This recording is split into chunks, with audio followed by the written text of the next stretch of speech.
Hello बच्चों। पिछली class में हमने देखा कि सीमेंट का क्या कोई अल्टरनेट हो सकता है या नहीं हो सकता है।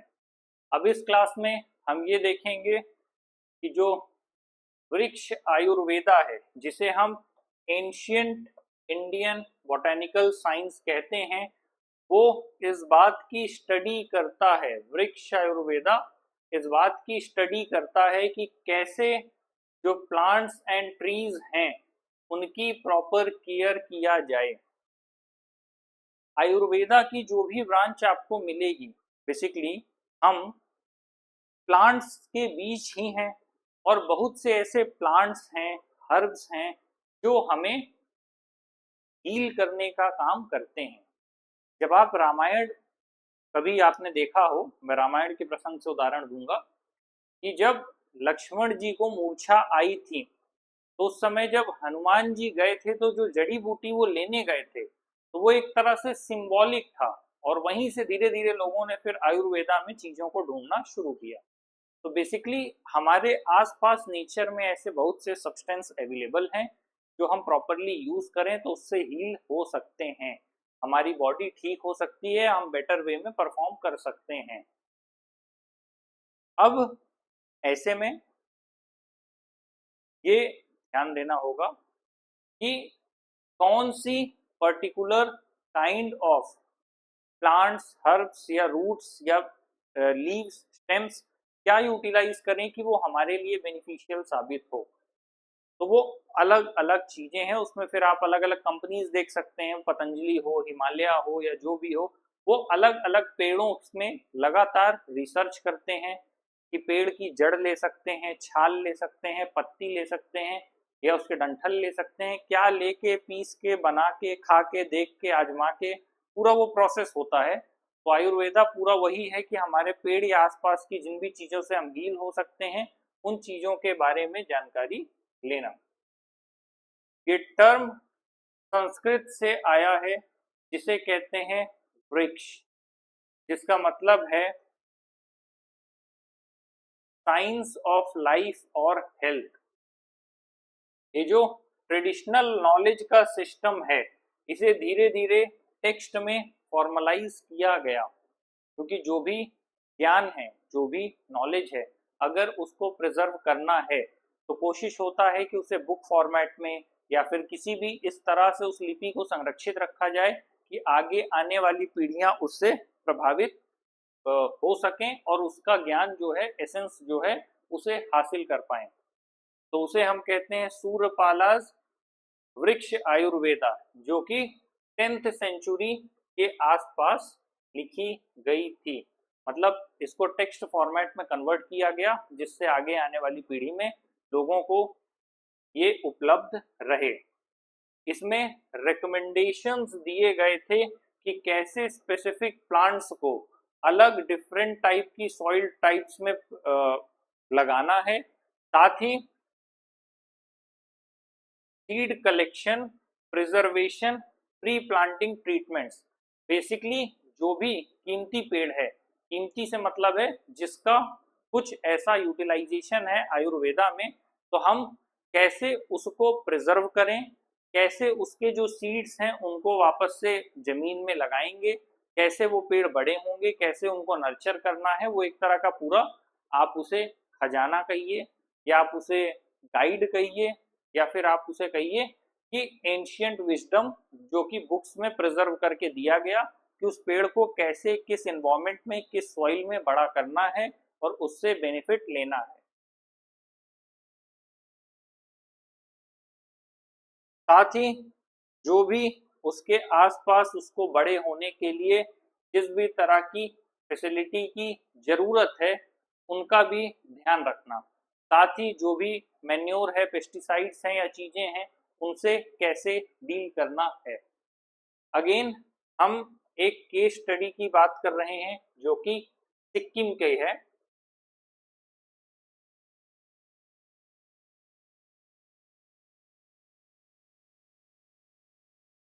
ये है पेमास का जो फैमिली फार्म है सिक्किम में, वो लगातार डिक्लाइन हो रहा है। क्यों? क्योंकि वो लोग अपने जो फार्म में है इनपुट यूज कर रहे हैं जो कि केमिकल से बना हुआ है और वो अपने आप में महंगा है, कॉस्टली है। तो जब स्टेट गवर्नमेंट ने पॉलिसी एड्रेस की कि अब से ऑर्गेनिक फार्मिंग की जाएगी, तो पेमा की फैमिली ने डिसाइड किया कि अब गवर्नमेंट ने कह दिया है तो अब हम भी अपने खेतों में ऑर्गेनिक खेती करके देखते हैं और देखेंगे कि क्या रिजल्ट आता है, क्या आउटपुट आता है। ये एक इजी ट्रांजिशन नहीं था, क्योंकि जो इनिशियल रेंज था, जो इनिशियल वे में आप जैसे अभी वही हमने पिछली क्लासेस में पढ़ा कि आपने एक मिट्टी में, आपने उस मिट्टी में अगर खेती की है और आपने जो भी केमिकल पेस्टिसाइड्स डाल दिए हैं वो उस सॉइल ने सोख लिया है, वो पानी के साथ जमीन के अंदर तक गया है। तो वो एक बार में ऐसे झटके से तो निकल नहीं जाएगा। तो जब ऑर्गेनिक फार्मिंग की बात होती है तो उस ऑर्गेनिक फार्मिंग में सबसे बड़ी प्रॉब्लम ये है कि उससे रिकवरी कैसे ली जा पाएगी, क्योंकि आप उसमें ऑर्गेनिक फार्मिंग करना तो चाह रहे हैं लेकिन उसका जो असर है वो कहाँ जाएगा।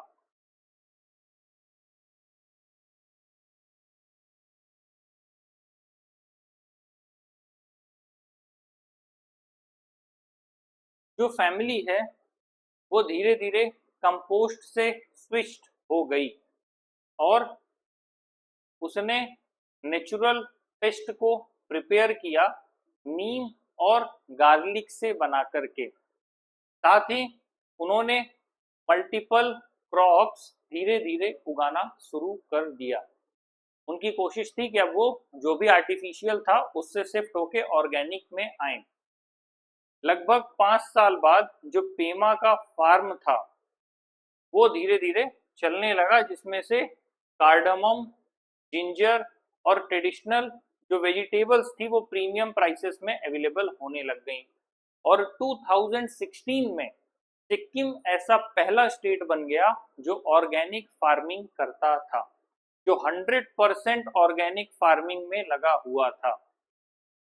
तो ये बहुत बड़ी बात है कि कोई स्टेट किसी भी चीज में 100% लेवल जब अचीव कर लेता है तो इसका मतलब न केवल सरकार ने पॉलिसी को इंट्रोड्यूस किया, लोगों ने, जो अधिकारी लोग थे, जो प्रशासन था, उसने अच्छे ढंग से क्रियान्वित किया। उसके बाद जो नागरिक हैं उन्होंने सही ढंग से उस पॉलिसी पर काम किया, उसके बेनिफिट्स को देखा और उसके अकॉर्डिंग जो भी डिजायर्ड गोल था उसको अचीव किया। तो मल्टीपल लेवल में एक दूसरे को लोगों ने सपोर्ट किया, एक दूसरे के साथ काम किया, तब जाकर ये चीज पॉसिबल हो पाई। तो जो इफेक्ट्स थे वो ट्रांसफॉर्मेशनल थे। लोकल बायोडाइवर्सिटी फ्लरिश्ड हो गई और साथ ही जो भी बेनिफिशियल इंसेक्ट्स और बर्ड्स थे वो वापस आने लग गए। शहरों में टावर लगने की वजह से अक्सर आपने सुना होगा कि गौरैया की संख्या कम होती जा रही है, या फिर आप लगातार केमिकल और पेस्टिसाइड्स यूज कर रहे हैं तो जो नेचुरल वे में अर्थवॉर्म या किसी को वहां होना चाहिए तो वो वहां पर अवेलेबल नहीं रहते हैं। तो जब भी इस तरह की समस्याएं पैदा होती हैं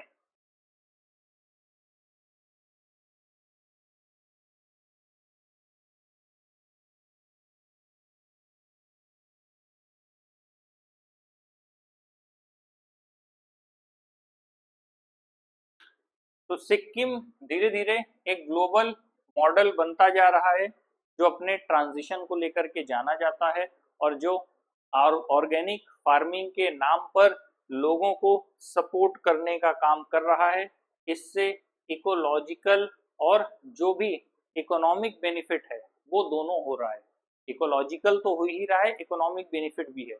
कोई भी चीज सोसाइटी में सस्टेन नहीं करेगी अगर वहां पर इकोनॉमिक बेनिफिट नहीं होगा।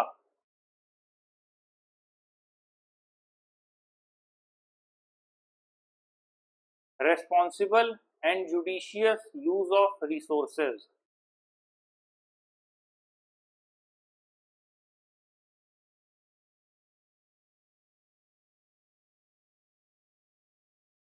जब नॉन रिन्यूएबल रिसोर्सेज की बात होती है तो सबसे जरूरी चीज ये होती है नॉन रिन्यूएबल रिसोर्सेज में, क्योंकि जो रिन्यूएबल है वो रिन्यू हो जाएगी समय के साथ, लेकिन नॉन रिन्यूएबल रिसोर्स में सबसे बड़ी बात ये होती है कि अब वो रिन्यू नहीं हो सकती, तो हम उसको इस ढंग से बचाएं, प्रिजर्व करें, इस ढंग से इस्तेमाल करें कि अगली पीढ़ी भी उसको यूटिलाइज कर पाएगी।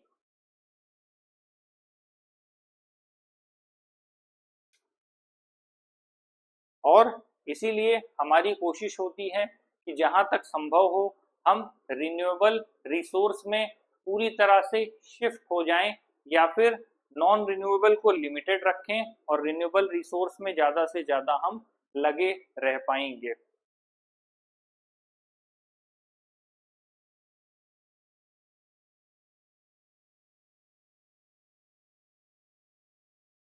सोलर फार्म की फोटो है जो कि रायचूर कर्नाटक का है। ये पैनल होता है, सोलर पैनल, जिसके थ्रू सीधे सोलर लाइट को रिसीव किया जाता है, उसके माध्यम से उसके बाद फिर बैटरी या बाकी चीज़ों में इसको स्टोर करके यूटिलाइज किया जाता है। ये है इंटरनेशनल सोलर अलायंस, जो कि इंडिया की लीडरशिप को प्रेजेंट करता है in the field of renewable energy. तो जब बात होती है, इंडिया और फ्रांस ने international alliance for solar energy launch किया था कब? 2015 में। ये क्या है? कोलिशन है, दो देशों के बीच का संबंध है, गठबंधन है। किस चीज का? कि आपस में दोनों ने कमिटमेंट किया है कि ये लोग मिलके जो सोलर पावर है उसको हार्नेस करेंगे। जो अलायंस है वो फोकस करता है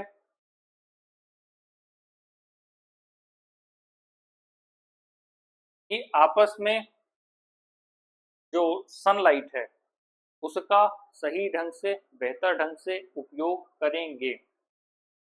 और साथ ही इंडिया ने बिलियन डॉलर्स इस पे खर्च किए हैं, साथ में एक्सपर्टीज भी मिल पाए और उसे डेवलप करने की कोशिश की जा रही है।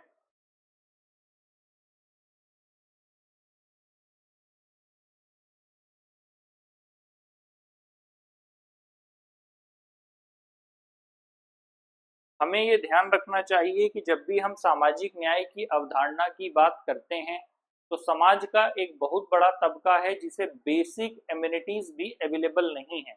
अच्छा खाना, अच्छा पानी, स्वच्छ हवा, ये हर व्यक्ति का मौलिक अधिकार होना चाहिए और हर व्यक्ति को उचित मात्रा में उपलब्ध होना चाहिए। लेकिन इनके न होने पर एक दुखद स्थिति बनती है, क्योंकि आम आदमी को इतना भी ना मिल पाए कि वो अपना जीवन सही ढंग से गुजार पाए, तो फिर ये थोड़ा क्रिटिकल सिचुएशन है। तो बहुत से लोग हैं जिनको बेसिक एक्सेस भी रिसोर्स का नहीं है। कहना बहुत आसान है, जो व्यक्ति सही से अपने लिए साफ पानी नहीं ले पा रहा तो पॉसिबिलिटी है कल को बीमारी होगी, उसे हॉस्पिटल में अच्छी फैसिलिटीज नहीं मिलेगी, अकेले सरवाइव करना पड़ेगा और इस तरह की प्रॉब्लम्स क्रिएट होगी।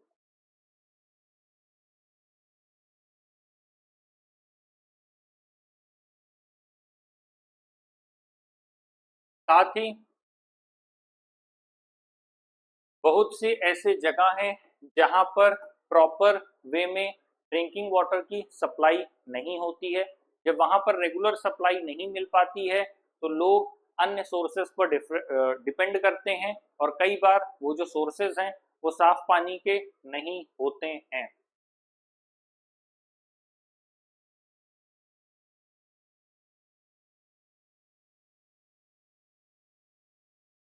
तो हमें ये ध्यान रखना होगा कि जो हमारा रिलेशनशिप है नेचर के साथ वो हमेशा रिस्टोरेशन, रीजनरेशन और सस्टेनेबिलिटी की बात करता हो। कभी भी हम नेचर को इस एक्सटेंट तक एक्सप्लॉइट ना करें या उस लिमिट तक ना लेके जाएं जहां पर उसकी लिमिट खत्म हो जाती हो और हम उस लगातार एक्सप्लॉइट करते चले जाएं। तो इसका जो एंड गोल होगा वो प्रॉब्लमेटिक होगा। भगवत गीता में रेफर किया है लोक संग्रह। तो जब लोक संग्रह की बात किया है,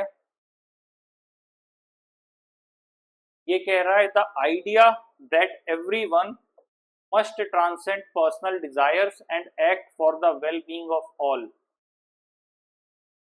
The idea that everyone must transcend and personal desires and act for the well-being of all, मतलब हमें अपनी जो डिजायर्स हैं, जो पर्सनल डिजायर्स हैं, हम सबको इस तरह से करना चाहिए कि हम अपनी पर्सनल डिजायर्स को छोड़ पाएं और समाज के, देश के, राष्ट्र के हित के लिए काम कर पाएं, सबके भले की सोच पाएं। ये तभी पॉसिबल है जब हम अपने पर्सनल डिजायर्स को गिर जाने देंगे, तभी हम इस तरह से बिहेव कर पाएंगे। Natural resources are materials and substances that occur in nature and are valuable to humans.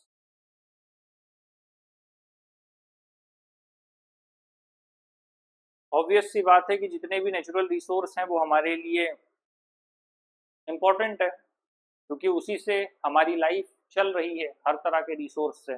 आप अगर लैंड की ही बात कर लें तो बिना लैंड के आपके पास फूड नहीं है, बिना वाटर के आपके पास जीवन नहीं है, बिना इन्वायरमेंट, बिना ट्रीज के आपके पास सांस नहीं है, तो आपका जीवन तो वैसे भी नहीं चलेगा। तो रिसोर्स सब कुछ है। अगेन जो टॉपिक्स यहाँ दिए हैं वो हमने पढ़े हैं। रिसोर्स कर्स की बात कर रहा है, वो भी हमने पढ़ रखा है कि जब आपके पास रिसोर्स हो लेकिन आप उसका प्रॉपर यूटिलाइजेशन ना कर पाए।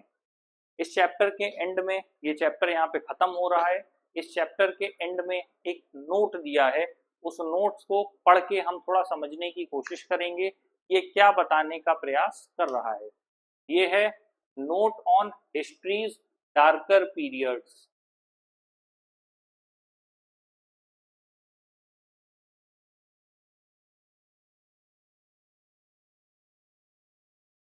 कभी कभी जब आप इतिहास को देखेंगे तो हमेशा ये आपको युद्ध से भरा हुआ दिखेगा। यहाँ तक कि ये जो वॉर्स हैं ये हमेशा डिस्ट्रक्शन की बात करते हैं। ये बहुत रेयरली फोकस करते हैं उन पीरियड्स पे जहाँ सोसाइटी पूरी तरह से हार्मनी में रही हो, पीसफुल रही हो। वास्तविकता में आप तब क्या लिखेंगे इतिहास में जब सब कुछ शांतिमय रहा हो, सब कुछ शांतिपूर्ण रहा हो, किसी भी तरह की उथल पुथल ना रही हो। लिखेंगे तो आप तभी किसी चीज के बारे में जब वहां पर संघर्ष हुआ हो, दो पक्ष रहे हो, आपस में किसी तरह का लड़ाई झगड़ा वाला माहौल रहा हो, तभी आप कुछ भी लिखने की स्थिति में होंगे। क्योंकि हर कंट्री का ऐसा पीसफुल समय रहा होगा, कुछ ऐसे काइंड कंपैशनेट रूलर्स रहे होंगे जिन्होंने सिर्फ अच्छाई के लिए काम किया होगा। जबकि जब हिस्ट्री की बात की जाती है तो वो अक्सर लोगों को इनकॉम्पिटेंट, करप्ट या फिर क्रूएल बताते हैं। वो इस तरह से बताते हैं कि फला राजा बहुत क्रूर था, या फला राजा की ऐसी स्थिति थी, या फिर उसके नाकारेपन की वजह से, या उस राजा की अय्याशी की आदतों ने उसके जीवन को खराब किया। इस तरह की चीजें लगातार आप सुनते रहते हैं।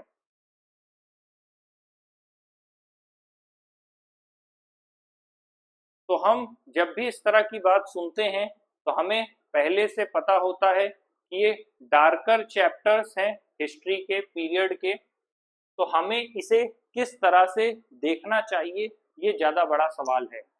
जब हम एक बच्चे के तौर पर हिस्ट्री की बुक को देख रहे हैं तो हमें कैसे देखना चाहिए उस पीरियड को, जो क्रुएलिटी शो करता है, जो वॉर को शो करता है, जो एब्यूज दिखाता है, तो उसे हम किस तरह से लेकर के आगे चल सकते हैं।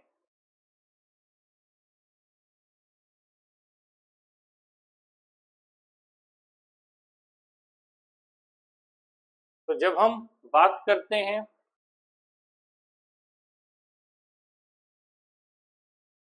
तो इस तरह की चीजों की वजह से सफरिंग और मिजरी वो होल सोसाइटी या कंट्री तक आती है। सफरिंग का मतलब है कि उस ड्यूरेशन में जो जो चीजें हुई अब हम उनको कैसे देखें, ये ज्यादा बड़ा सवाल है। तो जब पूरे विश्व की बात करें तो जो भी इतिहासकार हैं, जो भी हिस्टोरियंस हैं, उन्होंने वो एक डिलेमा फेस करते हैं कि इन पर कितना अटेंशन दिया जाए। जो भी डार्कर पीरियड्स ऑफ हिस्ट्री हैं, इतिहासकारों के हिसाब से इतिहास के वो हिस्से जो काला अध्याय हैं, या वो अध्याय जो जरूरत से ज्यादा नेशंस हैं, उन पे कितना जोर दिया जाना चाहिए या हम उसको कैसे देखें, ये बात ध्यान देना होगा। क्या हम उनको एज इट इज बता दें जैसे वो हैं, कि जितना दर्द और पीड़ा का दंश वो लेकर के बैठे हैं, क्या सब कुछ हमें वैसे ही बता देना चाहिए, या फिर हमें मेंशन करना चाहिए इस ढंग से कि जो उसकी पीड़ा और दर्द को बढ़ाता है उस हिस्से को हमें हटा देना चाहिए और उसके साथ लोगों को वो चीज बतानी चाहिए, या फिर हम उसको फेस करें और एनालाइज करें और ये समझें कि जो भी डेवलपमेंट पॉसिबल हुए हैं, मतलब हम उसे समझें, आराम से उसकी डिटेलिंग करें और ये देखें कि जो भी चीजें हुई हैं हम कोशिश करें कि भविष्य में उस तरह की चीजें ना दोहराई जाएं। तीसरा ऑप्शन ये है भाई, पहला ऑप्शन ये था कि हम एज इट इज बता दें, या फिर हम कुछ डिटेल्स हटा दें, या फिर हम सारी चीजों को एक साथ पढ़ें, उसके डेवलपमेंट्स को देखें और ये समझें कि उस घटना की वजह से ही हमारा आज विकास हो पाया है। तो ज्यादा बेहतर क्या है, या फिर एक ऑप्शन है हमारे ओपिनियन में कि हम इसे डिटैचमेंट के साथ देखें और थोड़ा सेंसिटिविटी के साथ समझने की कोशिश करें, और ये समझने की जरूरत है कि जो भी हुआ भले ही उसने हमारे प्रेजेंट को शेप किया, ठीक है, वो पास्ट भले ही हमारे साथ रह रहा है, वो चाहे अच्छा हो या चाहे बुरा हो। तो डिटैचमेंट और सेंसिटिविटी का क्या मतलब है, इसका मतलब है कि हम उस हिस्से को पढ़ पाएं, और सेंसिटिविटी और डिटैचमेंट से क्या मतलब है कि हम हर एक हिस्से को थोड़ा दूर होते हुए रहते हुए देख पाएं, उस हर एक हिस्से के अनुसार हम उस पर खुद को ब्लेम ना करें, खुद को उस जगह पर रख के हम अपने मन में नफरत ना पैदा करें, क्योंकि जो होना था वो हुआ। अब ऐसा हम नहीं कर सकते कि उसको लेकर के हम बैठें या फिर ग्रजेस क्रिएट करें, या उन चीजों को अब हम प्रेजेंट से जोड़ें और उन लोगों से नफरत पालें जिन लोगों के पूर्वजों के द्वारा कभी वो कृत्य किए गए थे। तो ये भी एक तरीका है। तो किसी भी प्रेजेंट टाइम में किसी किसी को ब्लेम किए बिना अपनी हर एक स्थिति को देखना जरूरी है। साथ ही जो भी डेथ हुई वर्ल्ड वाइड, उसके पीछे क्या रीजन था, वो एक आइडियोलॉजी थी, इसे हम नाजी की आइडियोलॉजी कहते हैं। उस नाजी की आइडियोलॉजी की वजह से इस तरह की प्रॉब्लम्स जनरेट हुई। जर्मनी ने जो आइडियोलॉजी अपनाई जिसे हम नाजिज्म कहते हैं, वो एक क्रूएल आइडियोलॉजी थी, एक क्रूर विचारधारा थी जिसने डिस्ट्रक्शन पैदा किया। वो इस बात पर निर्भर करती थी कि हम बेहतर हैं, तुम्हारी नस्ल नीचे है। आज भी समाज में ऐसा होता है, जो लोग अमीर हैं वो गरीबों को अलग ढंग से देखेंगे।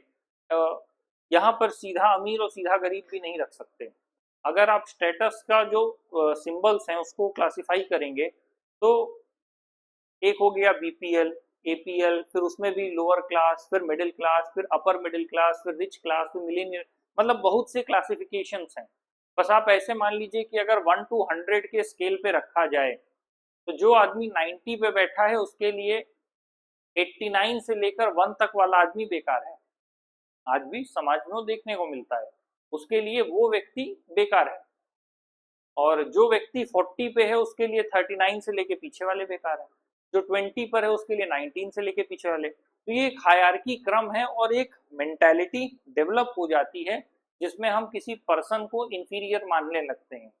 और इसी तरह की सिचुएशन जब एक नेशन के क्रम में थी कि हम एक रेस को नीचा मानने लगते हैं, तो फिर इस तरह की समस्याएं पैदा हुई और नाजी की जो विचारधारा थी वो प्रबल हुई और अल्टीमेटली फिर एक नरसंहार का दौर चला और कुछ एथनिक ग्रुप्स के साथ इनह्यूमन ट्रीटमेंट किया गया। और जिस लेवल की ब्रूटैलिटी यूटिलाइज की, उस लेवल की ब्रूटैलिटी आप सपने में भी नहीं सोच सकते।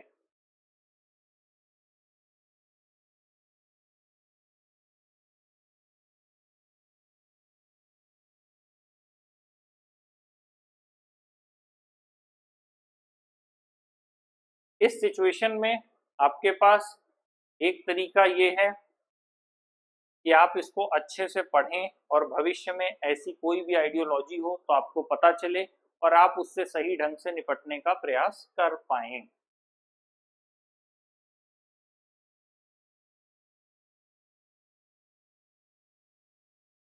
तो कुल मिला के ये है कि इतिहास को हमें कैसे देखना चाहिए, इतिहास को हमें कैसे परसीव करना चाहिए, इतिहास से हमें कैसी सीख लेना चाहिए, क्या उन चीज़ों को नहीं पढ़ना चाहिए जो काले अध्याय हैं, क्या उन्हें अच्छे से पढ़कर समझकर उसका हल निकालना चाहिए, या फिर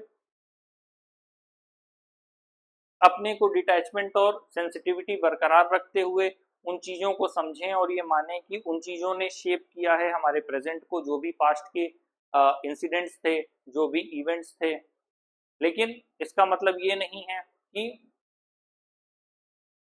उसकी वजह से हम किसी को ब्लेम करने लगें।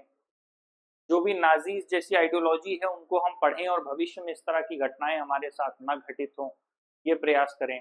आज अगर हम वर्तमान की बात करें तो जो जिस तरह की रूस की आइडियोलॉजी है और लगातार जो बमबारी हो रही है, या अमेरिका की जिस तरह की आइडियोलॉजी है कि दूसरे देश को फंसा दो, ये आइडियोलॉजी कहाँ तक सही है अगर हम इसको एनालाइज करने की कोशिश करें। तो ये सारी चीज़ें हैं, इतिहास को हम कैसे देखते हैं, किस प्रकरण में लेते हैं, उस प्रकरण से क्या सीखते हैं, ये सारी चीज़ें इसमें दी गई हैं।